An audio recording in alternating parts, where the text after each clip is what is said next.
இங்க ஒரு லேடி கார்ல போயிட்டே இருக்கும்போது எதிர்க்க ஒரு கார்ல எல்லா டோரும் ஓப்பன்ல இருக்கு. அதை பார்த்த உடனே அவங்களுக்கு ஒண்ணுமே புரியாம காரை ஓட்டிட்டு போறாங்க. திடீர்னு அவங்க போனுக்கு ஒரு அன்னோன் நம்பர்ல இருந்து ஒரு மெசேஜ் வருது, டு நாட் ரன்னு சொல்லிட்டு. இதை பார்த்துட்டு அவங்க காரை ஓட்டிட்டே போறாங்க. அந்த மெசேஜ் மறுபடியும் நிறையவே வருது. அப்படியும் அவங்க காரை ஓட்டிட்டு போறாங்க. திடீர்னு அவங்க கார் ஸ்டாப் ஆயிடுது. இதை பார்த்த உடனே அவங்களுக்கு கொஞ்சம் கொஞ்சமா பயம் வருது. கார் எதுக்கு ஸ்டாப் ஆயிடுச்சு, என்ன ப்ராப்ளம் சொல்லிட்டு வெளியே போய் பார்த்தா காருக்கு முன்னாடி நிறைய ரத்த கரைகள் இருக்கு.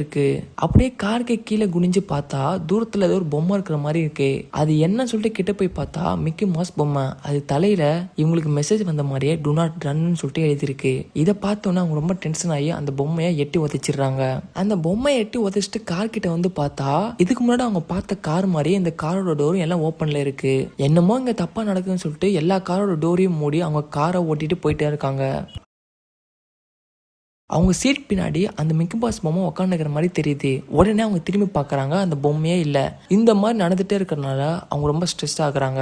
திடீர்னு அவங்க கார் டிக்கிலேருந்து யாரோ தட்டுற மாதிரி சத்தம் கேட்குது. அவங்க கார் வெளியே வந்து அந்த டிக்கியை ஓப்பன் பண்ணுறாங்க கையில் ஒரு கட்டையை வச்சுட்டு. அந்த டிக்குள்ள பார்த்தா மறுபடியும் அந்த மிக்கி மாஸ் பொம்மை தான் இருக்கு. ஆனால் இந்த வாட்டி அது வயிற்று கீழே எழுதியிருக்கு, நோ வே அவுட்னு சொல்லிட்டு எழுதியிருக்கு. திடீர்னு அந்த லேடி டிக்கு உள்ள இழுக்கப்படுறாங்க. அந்த டிக்கு அப்புறம் க்ளோஸ் ஆயிடுது. கொஞ்ச நேரம் கழித்து அந்த டிக்கி ஓப்பன் பண்ண உடனே அந்த டிக்கில யாருமே இல்லை.